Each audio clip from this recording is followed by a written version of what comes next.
Alright everybody, I'm hoping that I can give you a really good discussion for the chapters 2 and 3, but before I do that I want to go over an item, well, something from the first chapter, because you're introduced to this idea of a z-value, and when we calculate z-values we're assuming that the population is normally distributed and we have all the information about the population.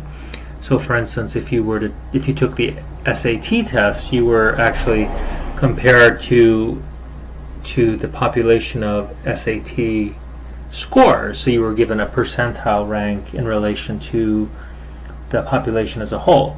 So anytime we actually provide one with the population values and try to compare ourselves to that population, like where we stand in relation to the population, we calculate some kind of a score and provide a percentile rank. Percentile rank is where you stand in relation to the population as a whole. The proportion of individuals you're above and the proportion of individuals you're below. So if you're at the 80th percentile, that means you score above 80% of the population on whatever the score is. So let's go ahead and look at some pictures that I took. Let's see how this is going to work. It's going to be kind of fun today. All right, let's see. Hold on here. Okay. This is it. Okay, so what I did was I created some tasks for us. Some of these I created from scratch. Others were from the textbook. So this one I created from scratch. So I created this problem here, how to calculate a percentile. So let's suppose that a population average of stats knowledge score is 65 with a standard deviation of 9. Whatever this stats knowledge test is, it provides scores, and the scores have some sort of a range, but the average, so that's a mean score, is 65 with a standard deviation of 9. Okay, so here we have, well, then you'll notice that I use Greek letters here, like mu. This is the letter mu. Mu is the representation of mean for a population. When we use Latin letters, like an X with a bar on top of it, that represents a sample. When we use Greek letters like mu, that represents the population. This is why it's so important that you're reading this textbook. If you're not reading this textbook, you're not going to be able to follow, because everything's covered in there. Similarly, we use sigma to represent standard deviation for the sample, for the population, versus the letter S for standard deviation for the sample. So here we have a population mean of 65 and a standard deviation of 9. When we have the population, these population values, right? These are called population parameters rather than statistics, because statistics are used to estimate parameters. When we have these parameters, that means we know everything about the population. All right, so let's say this kiddo, Francis, scored 78 on a stats knowledge test. So what is the percentile rank for Francis? So this is Francis's score. It's kind of tough to say. Score, and Francis scored a 78. Okay, so this z-value will allow us to convert that number 78 to a percentile rank, allowing us to know where Francis stands with respect to the population as a whole. So this is our z formula. So our z formula is x minus the population mean divided by the population standard deviation. We're going to use this formula again, a derivation of it, when we calculate something called a z-test coming up soon, but not right now. So Francis scored above the population mean, right? So 13 was the difference between Francis's score and the population mean. Divide by 9, we get 1.44. Now we can use this value with respect to the standard normal distribution. The standard normal distribution has a mean of 0 and a standard deviation of 1. We can actually go into our textbook to a table in the back of the book. This is a heavy textbook, but it's a good textbook. It's very, very heavy. And we can look at this table in the back of our textbook. Table A1 in the appendix. So A stands for appendix, and we look for the value of 1.44. So that would be found on page 720. 727, right? 727. It's like an airplane. 727, and we look at the... Now this table has something called larger and smaller portions, because we're looking at the larger portion is, and I'm going to show you a figure in a moment, but that's the area below the curve, right? The area above the curve is going to be, above that point, that z value. So our z value is 1.44. Below and including that value is the larger portion, and including it above that point is the smaller portion. So if we go to 1.44, we find that it's 0.92507, right? So it means this value of 1.44 is above 0.92507 times 100 is 92.507% of the population. So one's percentile rank would be 0.92 or 92%. So that individual scored equal to above 92%, 92.5% of the population, and below 0.0749, or basically 7.5% of the population. So that's how we interpret that.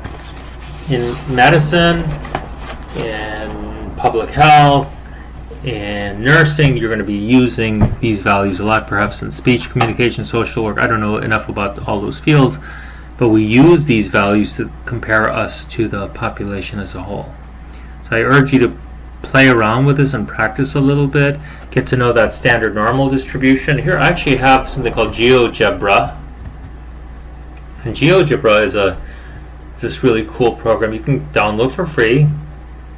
Excuse me. It allows you to do some calculations, right? So if we look at the value 1.44, now this is a standard normal distribution, right? Standard normal distribution is a mean of 0 and a standard deviation of 1, and you'll see the values are represented here.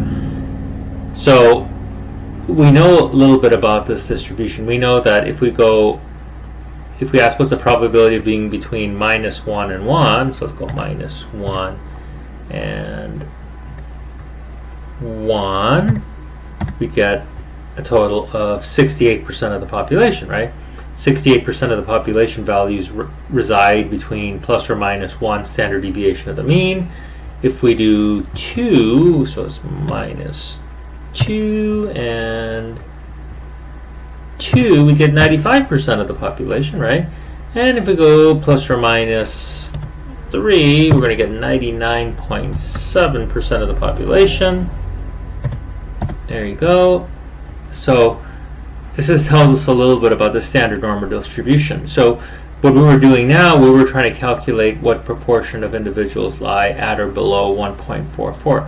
One thing about this distribution, it's symmetrical. It means 50% of the population is below and 50% of the population is above the mean, and mean here is 0. So if I really want to know where 1.44 is, all I need to do is calculate that portion above the mean, right, and add 50 to it, right, because 50% is below the mean. So we know that 42.51% of the population is between 0 and 1.44, and if we add 50% to that for that part that's below 0, we get what our final answer was, which was 92.51.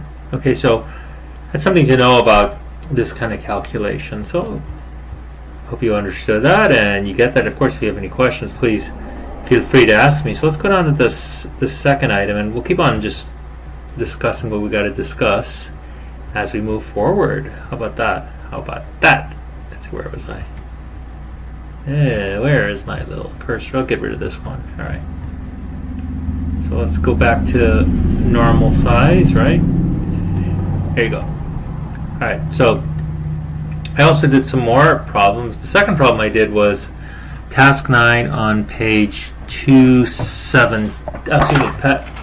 Task 9, which was in chapter 2. Task 9 in chapter 2. Let's go to that one, and that's on page... Where is that sucker? Okay, that's on page 71. So let's look at that problem. Figure 2.17 shows 2 experiments that looked at the effect of singing versus conversation on how much time a woman would spend with a man In both experiments, of course, Andy Field has got some issues, I guess, related to dating. Would spend with men. In both experiments, the means were 10 and 12, right, for singing and conversation. So apparently people stood by the guy, the women stood by the guy more when he talked to them rather than when he sang. They tend to flee when he started singing. They probably thought he was nuts. The standard deviations in all groups were 3, but the group sizes were 10, excuse me, per group in the first experiment and 100 per group in the second.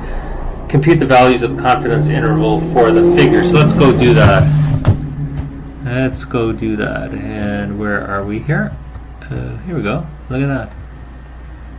So task 2. So we have experiment 1. We had mean for singing was 10 and for conversation was 12. We had a standard deviation. Notice I'll use, these are sample values, so I use Latin letters rather than Greek letters. Sample size was 10. So in calculating the confidence interval, we need a margin of error, because the confidence interval is the estimate, point estimate, plus or minus the margin of error. This was an interesting chapter because, and so was the next, because Andy Field discussed how important it is not to rely on traditional testing. For those of you who are new to stats, you probably don't even know what I'm talking about here. So there was a tendency to believe that there was a specific way of testing hypotheses and statistics, and that way has been shown to have some flaws to it for many reasons. It also makes it easier for researchers to cheat when they're doing studies, conducting studies, and Andy Field discusses that a lot, and I think that's something that's very worthy of reading, particularly for those of you who are new to stats. You want to dial that down because you want to understand that there's an easy way to cheat in stats, but if you're caught, your careers are over, so that's not a good thing to do. But we can use confidence intervals as one way of judging statistical, whether something is considered relevant, let's put it that way.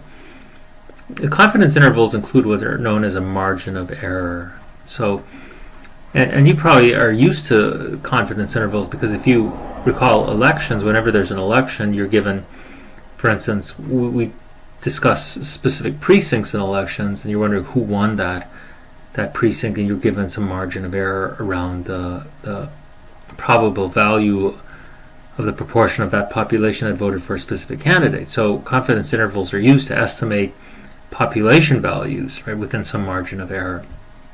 Well, to calculate this confidence interval, we need a few things. So first of all, we have a margin of error, and the margin of error surrounding that point estimate is, for a 95% confidence interval, is 1.96 times the standard error. We use 1.96 because on a z distribution, the one that I just showed you, in the standard normal distribution, 1.96 is a value that encompasses 95% of the population values. I just showed you 2, but 1.96 is pretty much 2. And we multiply that by the standard error. Now the standard error, there's a good discussion of this in your textbook. The standard error is interesting because when we're dealing with stats, what we're actually doing is we're calculating average values from samples from a population. If we have a specific sample size, say 20 or 30, and we're taking an infinite number, or as many possible samples as we can of that sample size from the population, each of those samples is going to give us some mean value. And those mean values themselves can become data, right? And if we were to plot all the mean values and then take the standard deviation of those mean values, we'd get what's known as the standard error of the mean. So that's what the standard error stands for, right? To estimate the standard error, as you can see here, we divide the standard deviation of our sample by the square root of the sample size. Okay, so in this case, our standard deviation is 3 and our sample size is 10, so we get 3 divided by the square root of 10, which is 3.162, and we get 0.948, blah, blah, blah. Somebody might ask me, like, how many values should you use past the decimal point? When you're doing calculations, the more is better. You get more accurate results. When you present it, you'd like to stick to 3. Okay? So here we have the 95%, I have like some popcorn in my mouth, sorry. With the 95% confidence interval, it's the mean plus or minus the margin of error. So the margin of error we calculate here to be 1.859, and for a mean of 10, our 95% confidence interval is 10 plus or minus 1.85958. And this is the way we present it. It's 8.140 to 11.860. And you'll notice that this surrounds the value 10, right? Because it's 10 plus 1.85958 and 10 minus 1.85958. And for 12, we do the same. We add and subtract 1.85958, and we get this confidence interval here. So that's for one of our sample values, right? And in the other case, let's make this a little larger here. How do we do that? Okay. And you got it here. Oh, look at this. Cool. Oh, crap. Sorry about that. Yeah, let's try to make this larger again. Try that again. Okay, stay. Alright, so now it's not cooperating, maybe.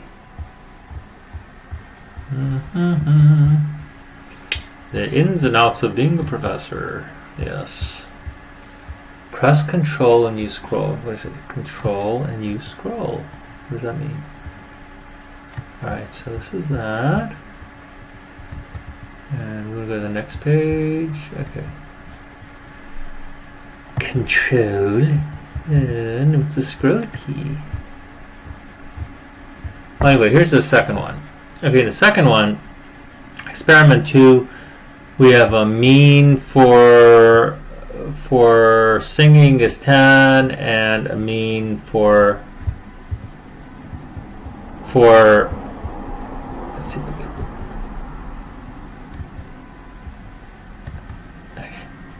It won't stay for some reason. I apologize for that. But experiment 2, we have a mean for the same means, right? 10 and 12, right? But except for now our sample size is 100. So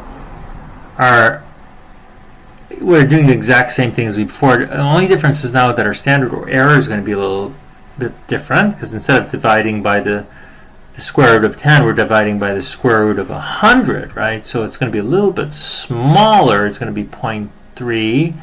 So our margin of error will be 0.558, and our confidence interval for the mean of 10 is going to be 9.412 and 10.588, right? So really, and I didn't give you the one for 12, but we'd do the same for 12. We'd add and subtract 0.558. The interesting here is, if we can compare this to our value for a mean of 10 with a sample size of 10, our confidence interval is 8 to 11.860, and now it's actually a little bit smaller. So we have greater precision. Let's look at that. That's the bottom line here. We have greater precision with a larger sample size, okay, for our confidence interval. So what does a confidence interval mean? This might have been confusing for some of you when you were reading the textbook. So it's the definition of a confidence interval is very, very confusing. But it really has a very simple meaning. If we were to take 100 samples from a population, we'd expect to find the population mean within that sample. With a 95% confidence interval, we'd find it in 95 out of 100 of those samples, right? In a 99% confidence interval, we'd find it in 99 out of 100 of those samples. In a 90% confidence interval, we'd find it in 90 out of those 100 confidence intervals. So the larger the confidence interval is, the more likely you're to find the population mean. So it's going to be wider with like a larger confidence interval. Smaller confidence interval will be a little bit more difficult to find it. So, but the idea there is that I like to say that you're 95% confident that your confidence interval will contain the true population value. So you're 99% confident that your population value is between the upper and lower bound of that confidence interval. Okay, so practice calculating these. Understand that you need to calculate the standard error and then also the course, the 95% confidence interval, or whatever the confidence interval I ask for. Okay, let's go to the effect sizes. So the effect sizes is an interesting issue. So in this whole chapter 3, there's this long discussion about how everything is wrong in statistics, and it's a very valuable conversation. What happens is that researchers tend to cheat a lot, whether they do it willingly or unwillingly, because the stakes are so high for their careers, right? The more publications you have, the more likely you're to get promoted in rank. Rank is like where you have assistant, associate, or full professor, or receive tenure. Tenure is where you have this protected status, basically a job for life. So it's very difficult to attain those milestones. So the better you can prove that you're a very worthy candidate, and you do that by, in addition to being a good teacher, having scholarship, publications, etc. So you do all that to make sure that you get that job status. And in some, those are for tenure track positions, but in some non-tenure track positions, publications mean money, salaries, and all kinds of lavish life or whatever. So there's a tendency for people to want to cut corners at times to become more successful. So this discussion about why we rely on p-values, or why we shouldn't rely on p-values, is very important. With p-values, or I think you call NHS, null hypothesis significant testing, there's a tendency to have a black and white definition of what is successful, and Andy Field suggests that we shouldn't do that. We should rely on alternatives like using confidence intervals or effect sizes. Effect sizes provide us with some standard of effect, how strong the effect is, that's independent of the sample size. So one of the effect sizes that uses this d value, so let's go ahead and use this d value here. I wish I could make this little stay at a larger size, but I can't. So anyway, at least I don't know how, I'm not that bright. So let's look at this one from chapter 3. This is another one that I invented myself. I have no time, I have nothing to do all day, so I like to invent problems for you. Suppose we have an experimental treatment for ski anxiety. As a ski instructor, I'm very worried about this. I actually teach skiing. So where ski anxiety can range from 0 to 20, and 0 equals no anxiety, and 20 equals pathological anxiety, like you're scared to death, like of moving on some planks. The following are the results. So there's some treatment available, and the treatment resulted in an anxiety value of 14. I call that group 2, and their standard deviation is 5. And for the control group, we have a mean value of 16. We call that group 1, and our standard deviation is 6. So this is our formula, the D formula. Mean of group 1 minus the mean of group 2 divided by the standard deviation. Now, Andy Field talks about different standard deviations you can use. He suggested using the one from the null group, which makes a lot of sense. Or if the two groups are equal in sample size and have the same standard deviation, that's not an issue at all. Otherwise, we use something known as the pooled variance formula. And that pooled variance formula you'll see here, and it's also in your textbook. So it's the square root. So the reason it's the square root is because the variance is s squared. So the square root of s squared is s, and that's the standard deviation. And as we know from the figure I showed you a moment ago with the GeoGebra, we know that something about standard deviation is that 68% of the population values reside between plus or minus 1 standard deviation from the mean. So that's why we like using standard deviations. We know a lot about them. So this formula here is the sample size for group 1 minus 1 times the standard deviation of group 1, etc. Right? Now here the interesting thing is that we'll use this formula again when we're calculating independent sample t-tests. So if we use the formula, we just plug all the values in. We know that the sample size for group 1 is 12 and the sample size for group 2 is 10. Now I note here, and I said, check this out. Suppose the sample size differ 12 per group, but some people dropped. So originally there were 12 participants per group, but some people dropped out from the treatment group, so that their sample size instead of being 12 was 10. Right?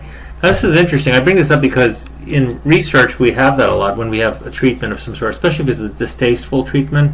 People will leave the treatment group. What happens is that biases the results in favor of the researcher, because if it's like the worst possible cases depart the study and they were in the treatment group, it'll look like the treatment actually went better than it actually did. There's ways that we deal with that. There's something called an intent to treat analysis, where we treat any dropouts as if they're failures, but we're not going to talk about that now. Here we just are using this as an example. So here we have 10 in the treatment group and we have 12 in the control group. By the way, speaking of controls, there's a lot of by the ways in this chapter. When we do experiments, generally we try to randomly assign individuals to an experimental and a control group. The experimental and the control group, so I said we randomly assign individuals to those. When we do that, we control for all possible confounding variables. And I think I mentioned this last week, or for the first week. We try to control for all possible confounding variables. One of the confounds we control for is what's known as a placebo effect. So that's a belief that the treatment is working. Sometimes that belief itself can result in a positive outcome. So we have to have what's called a placebo control group. And here we have this placebo control group of some sort for our skiing treatment, whatever it may be. Maybe just me talking to people. I don't know. Alright, so let's see here. Let's shrink this puppy here. Alright, so if we go ahead and do the calculation, we subtract the mean from group 2, mean from group 2 from the mean from group 1, and we divide it by this pooled standard deviation. These items are available for you to look at. Let's see if they'll stay here. Oh, this one is staying. Okay. So we calculated the pooled variance, and the pooled standard deviation is 2.356, and the difference in the means was 2. So we get a value of 0.849. And there's all these different heuristics for effect sizes, and this one is 0.849, which is a very large effect size. Okay? So that means that we do have a nice effect here. So these effect sizes are very important, and we use them a lot. And Andy Field tried to allude to it when we calculate something called power and sample size for experiments or in other studies. So these powers and effect sizes are very important. All right. We also, another measure of effect that we use is something called an odds ratio. So I'm going to cover this as much as I can. I'm going to add some videos that'll cover this in the next topic. The odds itself is the probability of success divided by the probability of failure. So he gave you this example to look at. It was on some table 3.3 that showed, I guess it was success in class based on whether one used a laptop or didn't use a laptop in class. I personally don't like it when students use laptops in class, because I know they're not really using them, they're actually shopping. Because actually sometimes I go behind people when I'm in in-person class and I see that they're shopping for shoes or whatever, and they're not using their laptop for school. So maybe that's why they didn't do very well here. But anyways, so success is passing an exam. So if we want to know what the probability of success is, what the odds are, we divide the probability of success divided by the probability of failure. So if we go to table 3.3 on page 101, we want to know what's the probability of passing the exam when one uses a laptop, right? So 24 out of 73 passed if they used a laptop, and 16 out of 27 failed if they used a laptop. So if we were to calculate the probability of success divided by the probability of failure, the probability of success is 24 divided by 73, and the probability of failure using a laptop is 16 divided by 27. So this is the ratio.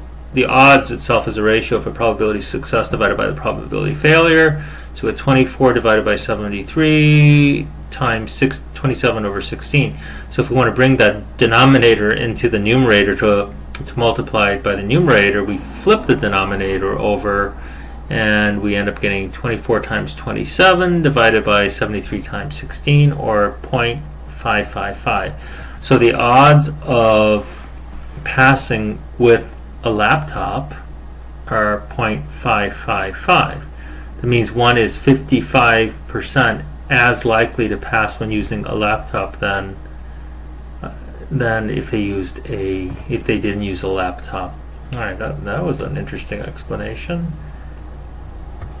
What are the odds for no laptop? Okay, the odds of passing for using no laptop at all.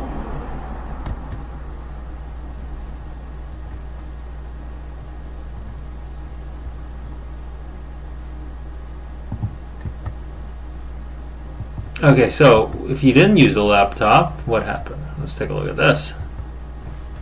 Let's get this thing large. Let's make this, here you go. Alright, so if you didn't lose a laptop, what's the probability of passing the test? There's 49 individuals passed out of 73, so if you look at the table on page 101, in that first column under pass, you have 49 people passed out of 73, and how many failed? You had 11 out of 27 failed when they did not use a laptop. So the ratio of those two is the probability of success divided by probability of failure, which equals 1.648. So it seems like, and the way I'd read this 1.648 is that one is 65% or 64.8% more likely to pass than fail if one did not use a laptop. So it seems like there's an advantage to a laptop, to using no laptop.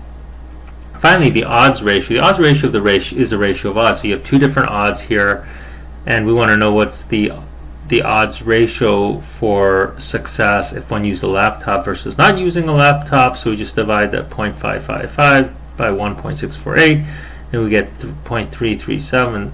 That means one is 33.7 or 34% as likely to pass if one used a laptop as if they didn't use a laptop. So my recommendation would be don't use a laptop when you're taking these exams. Alrighty, that was fun, wasn't that? Alright, let's get back here and let's go to the last area. So the last area we have to deal with is probabilities. Okay, so this last section, Andy Field discussed, again, he was discussing what was wrong with null hypothesis testing, and he certainly concluded that it wasn't a very good pursuit. Instead, he suggested that instead of doing null hypothesis testing, that we use alternative methods, whether it's using confidence intervals, effect sizes, or he proposed this other option, which is Bayes' theorem, or just Bayesian statistics. So it was introduced to you how to calculate certain probabilities using Bayesian statistics, and in these calculations he introduced prior and posterior probabilities, and posterior probabilities are the probabilities you have after the task is done. Okay, what's the probability of event given that the task already, whatever the test already is, or whatever the event is, occurred. We actually use this in public health a lot when we calculate something known as when we make calculations about the probability of a disease. Yeah, so if we want to know what's the probability of disease given that one has a disease, given that one test positive for some disease, or what we know as the positive predictive value of a test, we're using this Bayes' theorem. We're calculating what's known as a posterior probability, because the person already has the disease.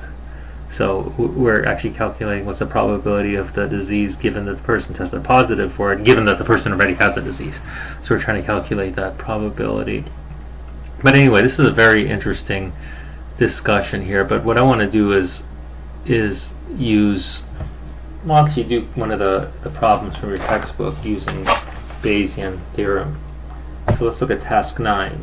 So this is on page 102. This is from the data in table 3.3. What is the conditional probability that someone used a laptop in class given that they pass the exam. So they already passed it, right? So what's the probability that they use a laptop? That's what's called a posterior probability, because the event already occurred, right? We know that they passed the exam. So what's the probability that they use the laptop given they passed the exam? So the symbols that we see here, we have laptop slash pass. The slash means given. So that's actually a conditional probability. It's conditioned on the fact that the individual passed the test. So what is the conditional probability that somebody didn't use the laptop in class given that they passed the test? So let's start with the probability that somebody used a laptop given that that individual passed the test. And I think I can get this to, let's see if I can get this to increase in size here. Alright, like that's pretty, doesn't want to stay. Let's see, how about a little bit? Alright. No, alright, so what do we have here? We go back to our table. We want to know the probability that one used a laptop given that one passed. Okay, so we'll go back to that table. Okay, so we know that, so we can actually rewrite this formula, and the way I rewrote it here is based on what's known as a conditional probability, okay, using Bayesian theorem.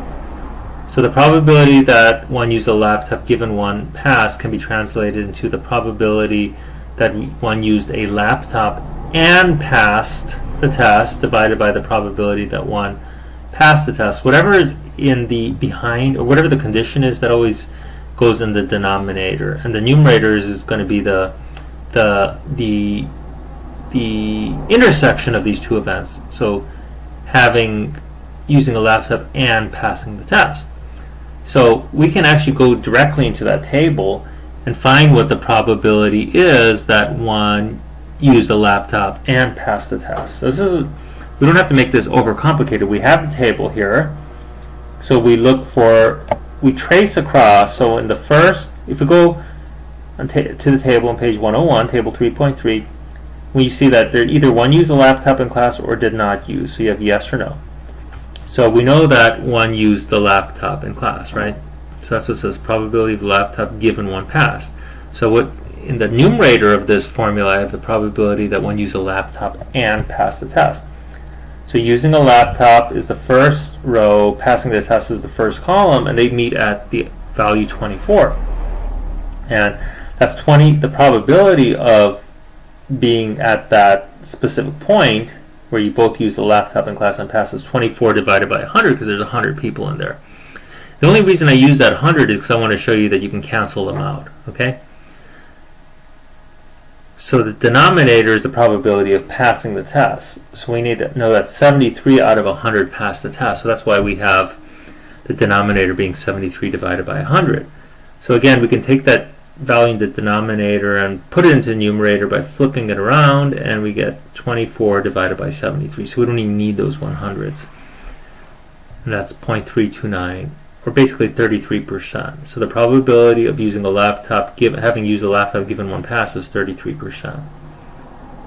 The second one is the probability that one didn't use a laptop given one passed. Well, that's actually the opposite of the first one, so we could actually go 1 minus 0.329 and we get the result. But let's calculate it here.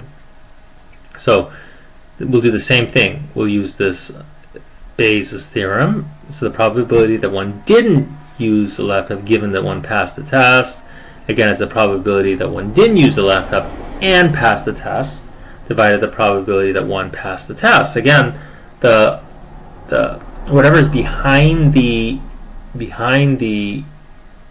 slash mark is the condition, okay? So that's the probability that one passed. So we know that 73 out of 100 passed the test. So that's going to be our denominator. And if you look at the formula here, our denominator is 73 divided by 100. And our numerator is the probability that one did not use a laptop and one passed. That's 49 out of 100. And if we do that ratio, we get 0.671, which again, if we just add 0.671 to 0.329, we get 1. So these are two mutually exclusive events. They cannot occur together, so that's why they'll sum up to 1. And those are the only two possible outcomes. Task 10, let's calculate the posterior odds. Let me look at task 10. Task 10, using the data in table 3.3, what are the posterior odds of someone using a laptop in class compared to not using one, given that they passed the exam? So, using a laptop versus not using a laptop, those are the posterior odds, right? So you divide, so again, just like an odds ratio, so you divide 0.329, because here they used the laptop, divided by 0.671, where they didn't use the laptop, we get 0.49. What's most important about this is knowing how to interpret that. That means the odds of one passing the test given one used, well, let's say one is 49% as likely to have passed the exam if one used the laptop than if one didn't use the laptop. Or you could say, if you take 1 minus 0.49, you get 0.51. You could say 1 is 51% less likely to have passed the exam if one used the laptop than if one didn't use the laptop. Whew, wow, that's a mouthful. Well, anyway, I hope this all worked out well for you and you understand what I'm doing. But this is an interesting couple chapters, and it goes contrary to what most people have ever learned in stats. And the idea here, and this is the trend right now, we're trying to change the way we do stats because we want to make sure that we actually value the results rather than whatever a person's career is. People have been desperate to have success for fame and for career goals rather than actually for science, and we want to bring us back to science. Let's make statistics great again. I'm just kidding, of course. Alright, I'll talk to you all later. Bye.